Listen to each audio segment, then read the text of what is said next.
Thank you, Mr. Toastmaster, fellow Toastmasters and honored guests.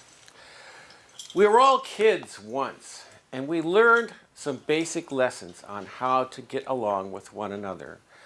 But as we grow older, these lessons tend to be forgotten.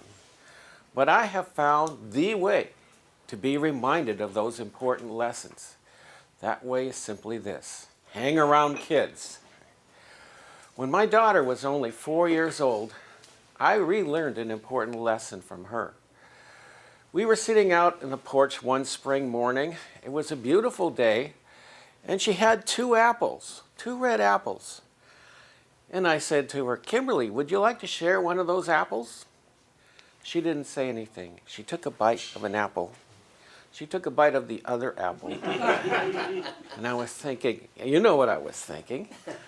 She hasn't learned to share. But then she handed one apple to me and said, "This one's sweeter."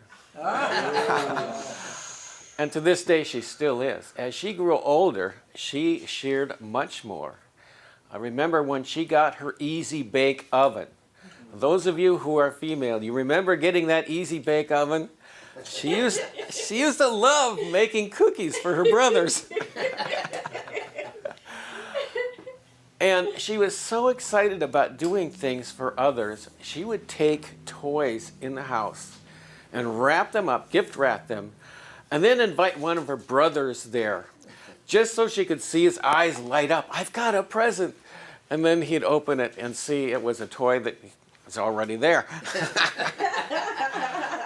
And to this day, she now is a mother with 4 children, and she is still a very sharing, heartwarming person. Now, another lesson I learned was from one of my sons. That was my youngest son, Peter. When he was in kindergarten, he asked me a question because he knew that I taught Sunday school.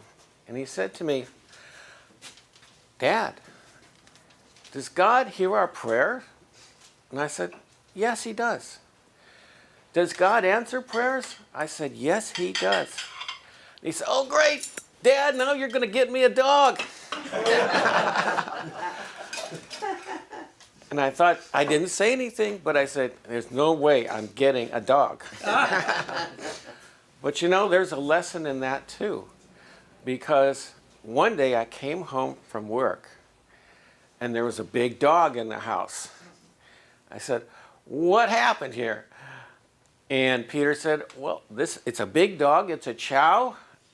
Nice black fur. Very pretty." He said, "She followed me home from school when I got off the bus." And I'm thinking, this dog is well taken care of. And I checked the neighborhood, and nobody seemed to be missing a dog. So I guess God did answer that prayer, because her name was Yvette, and she was our dog for the next 10 years. But my son Peter was not done with dogs. One day I came home from work, and there's a dog underneath our tent trailer. And I said, "Peter, where'd this dog come from?" It was a Rottweiler. And he said, "Well, I saw the dog in the middle of the street, and I went out and saved him." I'm going like, "Oh, thanks. Well, at least..." So this dog was underneath the tent trailer, and we found out that there was a partial leash on him, and it appeared like he had been mistreated. So we never did try to find the previous owner of that dog. But over time, he kept feeding it and crawling under that tent trailer and talking to it. And eventually, the dog came out of the tent trailer into the house and turned out to be a good family dog. Now, it's just not my own kids that I've learned things from. As I said, my daughter's grown up. She has 4 kids.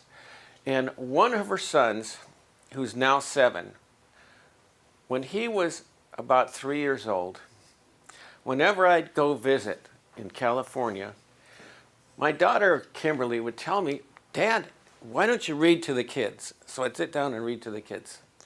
So one day, Samir comes to me with a color book. He says, "Read this to me." So we sat down with him and going through the pages, and of course, there's no writing. So I'm making up a story as I go along. And at the end of the story, I said, how did you like it? He said, I never heard that story before.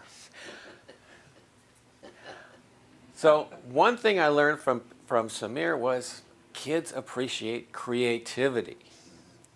Now he has an older brother named Arjun.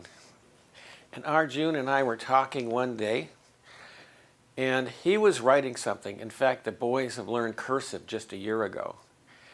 And he said, you know, when did you learn cursive, Dad? And I said, well, I learned cursive when I was in the 2nd grade, but they didn't have ballpoint pens at that time.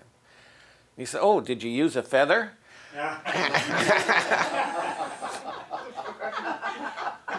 No, I didn't use a feather, but I'm old enough to remember the bottles of ink and the ink wells, and you'd put a pen in there and fill up a little balloon that's inside the pen, and you'd write in ink, and then I always had problems with ink blots.